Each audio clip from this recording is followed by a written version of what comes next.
What's going on, guys? Welcome back. Hope you guys are all having a great day today.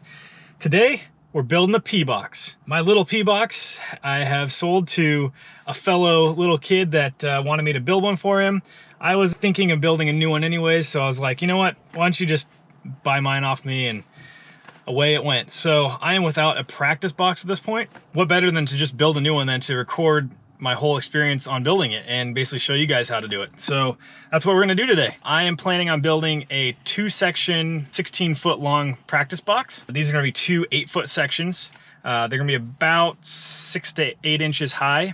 And yeah, that's basically just a really simple, solid practice box that you can lock them together and have a 16-foot long grind for switch up practice, or just really nice long, you know, holding that Royale or Farce or something. Or you can have them separated and you can have like one going one way, one going the other way. So that's what we're gonna build today. So let's head inside and let's start picking up our materials. Let's go.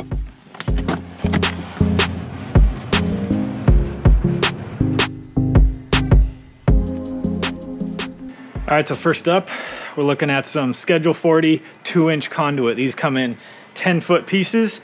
We're gonna get 4 of them. I like the 2-inch thicker pipes. This is pretty common for skate park coping. They use a 2-inch diameter. So let's grab a couple of these.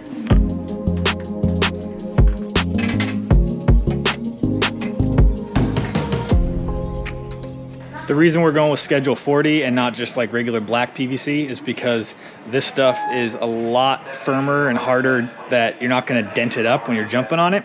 And it also slides so much better than the black PVC. So that's what's up. So we're also gonna get some PVC fitting coupling, the 1 1/4 stuff.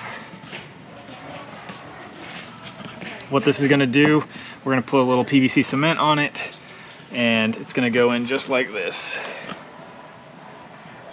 So it'll be in about halfway, and that's what, when we butt these 2 rails up against each other, that's what's gonna keep that rail kind of in sync with the other rail, so it doesn't get knocked out of alignment.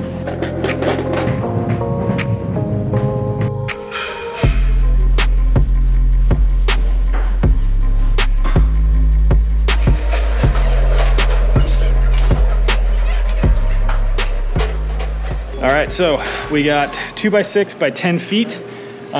We're gonna pick up 5 of those because we're gonna use 1 to cut down to make the ribs inside the box part underneath. Next, we're gonna move on to get the 2x8 or 2x10. I'm not quite sure, depending on price.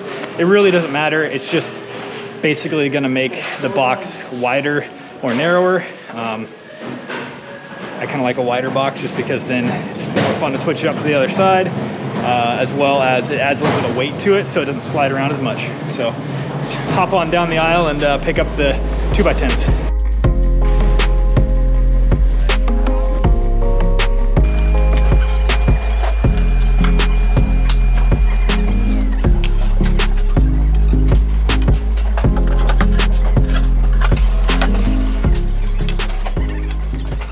So if you've never purchased wood before, you might notice I'm kind of looking down the long edge of all the pieces I'm buying, because if you haven't bought wood before, you'll soon find that a lot of these pieces are super warped, and I'm just trying to find the straightest piece I can find so that, you know, when you put it together, you're not trying to put so much stress to get that board back to perfect square. I think I got some pretty good pieces here. So we got our 5 2x6s and our 2 2x10s for the top. Last thing we really need is just to get some screws, so let's head on over to that aisle.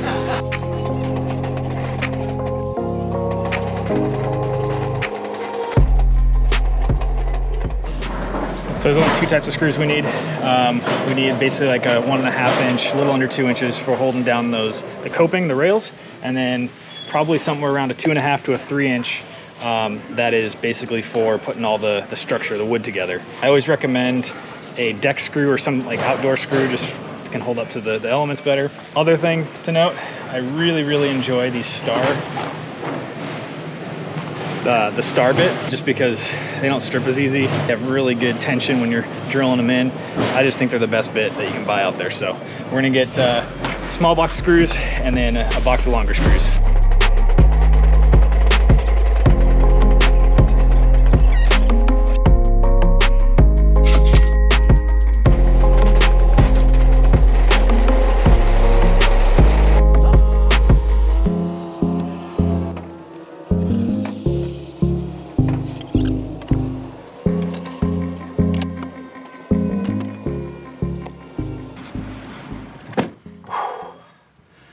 right, shopping is done.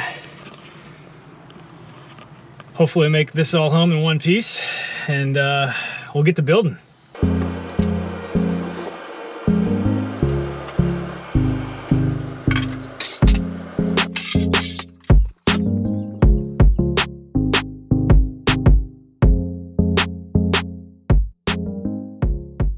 At this point, I'm just measuring out 2 feet, every 2 feet all the way down the boards, just so I know where we're gonna put the ribs at.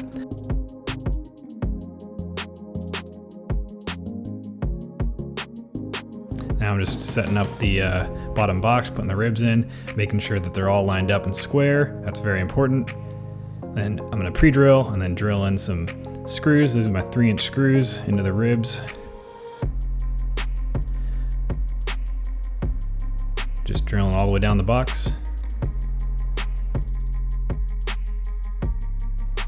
Once we got that final under box side done, we're just gonna take that 2x10, place it on top, make sure it's all lined up. Again, pre-drill all the way down the box at those markings.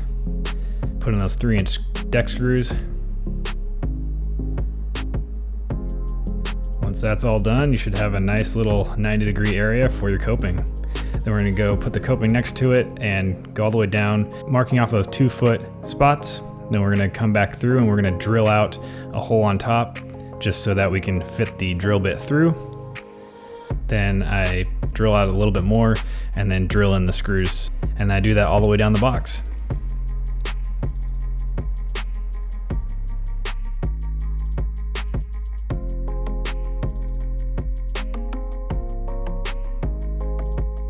At this point, the box is basically done.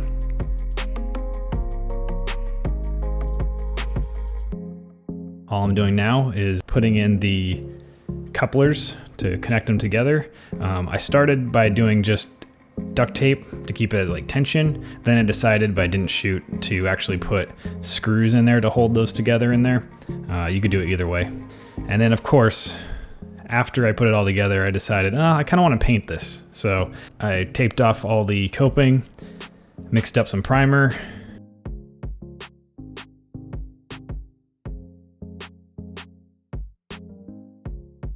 and got to work on painting.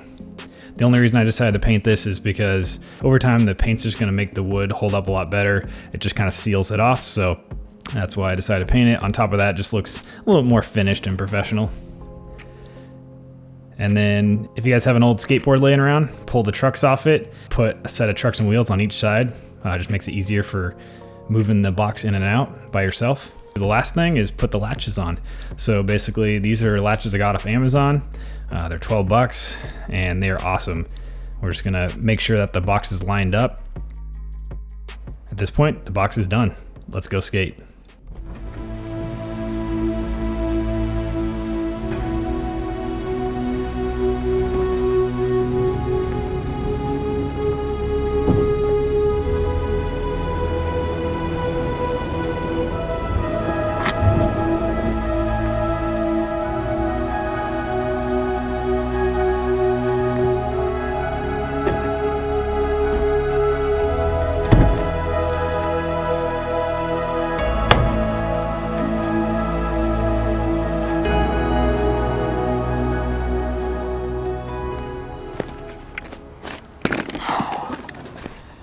Finally done. I am so excited to start skating this thing. 2 10-foot boxes equaling out to a 20-foot ledge. Perfect practice size. That Schedule 40, super solid. It's gonna be super slick. Just the long grinding on a practice box, just there's something to be said about that. Let's throw our skates on and get to work.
Oh my God, guys, this thing is pure bliss. That Schedule 40 coping, just so hard and so solid and stiff and smooth. It just feels like butter when you're sliding it. I put a little bit of wax, but not much, and it goes. And the length of this thing, 20 feet, is like ideal for just actually being able to balance on a P-rail and like practice your balance on longer grinds, as well as doing switch ups. It's a must. I totally recommend building 2 8-foots or 2 10-foot boxes and get yourself a 16 to 20 foot combined ledge to skate. It's amazing. If you guys haven't built a P-box yourself, I highly recommend go do it and practice on it. As you can see, I haven't been skating for like or aggressive skating for easily 2-3 weeks. I need this box. My balance is all off, and my locking points is just totally off. So totally recommend getting one of these things so you can skate whenever there's just a little bit of dry patch in your area, or putting it under something. Hope you guys enjoyed this video. Hope you guys learned something, how to build a box. Pretty simple, not too expensive, but years of fun off of it. So anyways, if you guys like this video, you guys know what to do. Like, comment, subscribe, make sure you ring that bell so you don't miss any of these uploads. And until next time, guys, just keep rolling.